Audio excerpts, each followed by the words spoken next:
Rev up your engines!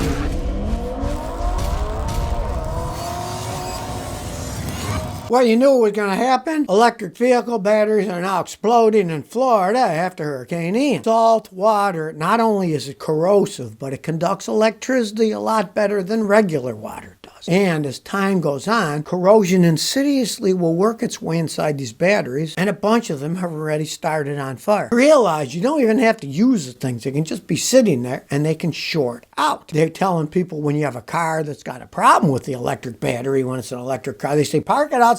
Don't park it inside your garage. It might burn your house down, right? The lithium inside burns at a real high temperature, and it's very hard to put out. Sometimes it can take thousands of gallons of water to put one of these fires out. You put it out, you go away, and it bursts back out again. There's a lot of rich people in Florida, a lot of people retired down there, and there's a reasonable amount of electric cars that have been wiped out. They might not have started on fire yet, but it's a problem with any kind of flood damage, even in a regular car. I had a customer in Houston. His car flooded out. He cleaned it out. He didn't have insurance to total it. He just took all the water out of his Volkswagen and drove it for 3 years. After 3 years, it went, the whole electronic system went out. It took that long for it to get out. So, if you get an electric car and you're in flooded water and it's running okay, you might be driving a ticking time bomb.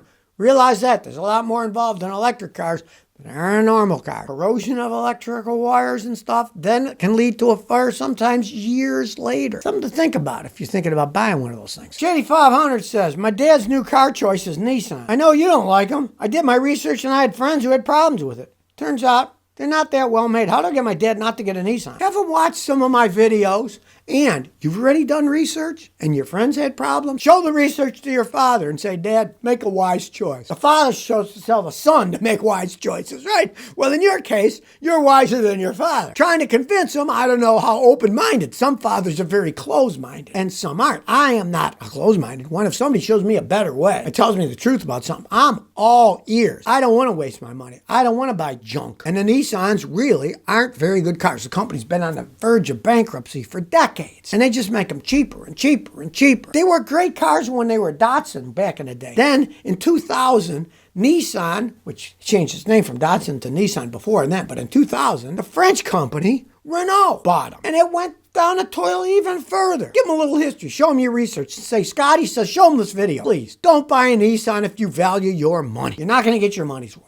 Honda, Toyota, Mazda, they're much better than those Nissans by far. And there isn't going to be that much difference in price either. Scotty S says, hey, can I change my HID lights to LED on a 2004 Acura TSX? I only have one light that works. If I change the ballast resistor, I got to take the bumper off. Could I switch it to LEDs? What do you think? The HID are high intensity discharge. Hardly any amperage, no power, but high voltage. And they claim they're brighter than the sun at midnight when you turn them on at night. They were kind of a stopgap thing. Nobody really uses them anymore. The LEDs, everybody's gone to LEDs. You can find a set of LEDs that fit in those housings. Yeah, high intensity discharge part that is the transformer that makes it go from 12 volts up to really high voltage to make the HIDs work. You would just disconnect that part and they still have regular wires coming in that are low voltage and you would connect those to the LEDs. Do a little research. You'll see people make them kits for those things. Just make sure that the kit is a full kit and includes ballast resistors for the LEDs. So that's all in the kit. Don't just buy bulbs. That won't work. You buy the whole kit. And generally, you can find kits that are just plug-in. They don't cost all that much. The most expensive one I ever saw was like $100 for both lights and the kit. So give it a try. You're going to save money and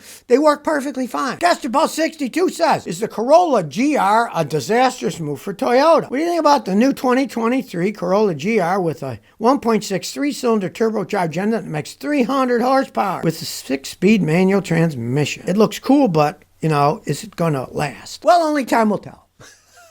It's a Gazoo racing, so it's specially designed by guys that generally know what the heck they're doing, but no one's going to know. 3 cylinders, 300 horsepower, it's a lot of power. Obviously, it's turbocharged to get that kind of power out of a 3-cylinder. No turbocharged engine will last as long as a non-turbocharged engine. The whole thing about Toyota Corollas was they last forever. Tons and tons were sold, right?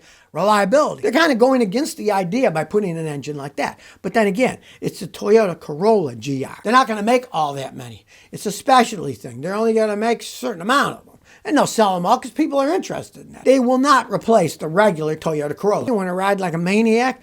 Go ahead, try it out, see how long it lasts. But it's not their mainstream Corolla. So not like they're putting all their eggs in one basket. It's a toy. That's why it's a Gazoo Racing. And the toys are always for people who want something that goes zoom fast. And they expect, well, it might not last as long, but it really goes like stink. Susan C2309 says, should I buy a brand new BMW X5? Is there anything I should know about the BMW? To be my first one, I fell in love with it. It's so smooth. I presently own a 2017 Cadillac Escalade that I'm going to trade in. Well, you obviously like high-end SUVs, right? The BMW X5 for ages has been one of the most expensive cars to own and maintain, and they have the lowest resale value. I'll give you a perfect example. When I was doing my Crank It Up with Scotty on CBS in Houston, one of the anchors bought an X5, and he told me, this is the guy who's making a lot of money as a CBS News anchor, right? He said, this is the worst car I ever bought. I had to spend so much money fixing this stupid thing. Granted, now, he bought a used one, which is a big mistake. A used BMW is worse than a new one. They get even more expensive to fix as the plastic cracks and everything breaks. You're insane buying one of those things. Now, if you've got all kinds of money and you don't care, go right ahead.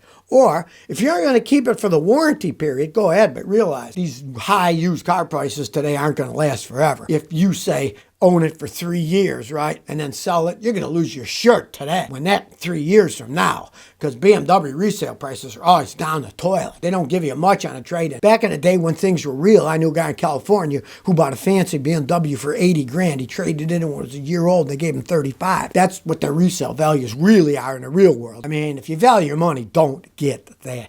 Get a Lexus. They make excellent SUVs. Get an Acura. They make excellent SUVs. Don't get a BMW endless money. BMW, many people say, are known as big money wasters. Luis Castaneda says, what's your honest opinion on the newer Toyota 4Runners? Are they worth it? They're excellent vehicles. They're well made, yes. But I don't think any of these new vehicles are worth what they're asking for. What'd you pay for that? Oh, I paid $55,000, $65,000. I paid $7,000 for all my own personal cars. Doesn't include my wife's cars. Yeah, I paid more for her cars. I still bought them used. But my own personal cars that I drove around, and I've been driving cars for, let's see, 52 years. I've spent $7,000 for all of them. Now, it isn't that many cars. For the last decades, I bought nothing but used Toyotas, and they can last a long time. I would not buy a new one. They're just too expensive. To me, it's just too much money. Because eventually, people get tired of a vehicle. Then they sell it. If it's a Toyota and it's still good, I will buy it.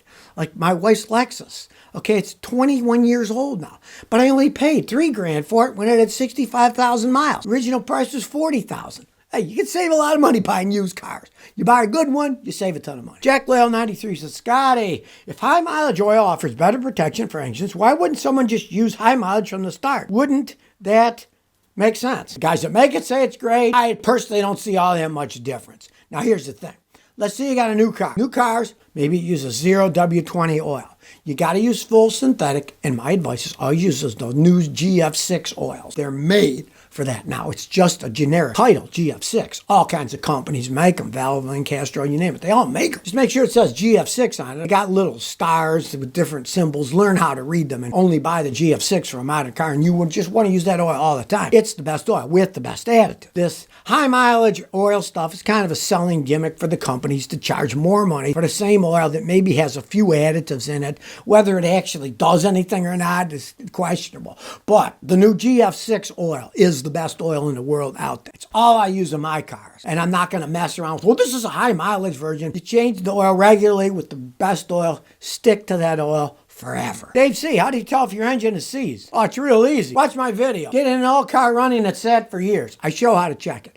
Basically, you get a long extension bar and you get a socket. You get the socket that fits the front of your engine or where the fan belts are driven, the bottom of the engine. Try turning it around at least one complete revolution. If you can't turn it at all, it's locked up. If you turn it like 50 degrees, then it locks up, it's locked up. That's real easy to do. Any engine, you can pull them by hand. If you can't turn them over, they're locked up. It's very easy to test. Unfortunately, it's not very easy to fix. Robert C. says, I got a 2017 Ford Focus. Has a bad transmission control module. Ford has it on natural backorder. What can I do? Won't start. Lights up. When I try to start, it won't start. Well, unfortunately, there's nothing you can do other than try junkyards. If you can find one in a junkyard, it can be reprogrammed to work on your car. That's the only other option you have other than call up all the parts companies. Some companies like Napa, they're pretty good at getting modules for vehicles. I've had a lot of people get Napa PCMs, and they'd even reprogram them for the cars. And it's a Ford, so it's not all that hard to work on. So you might try that too. But waiting on Ford, if they don't have them and they're on back order, you may never get it for years. Who knows? They don't really care about supplying things for their old Ford Focuses. They don't even make the things anymore. So if you never want to miss another one of my new car repair videos, remember to ring that bell.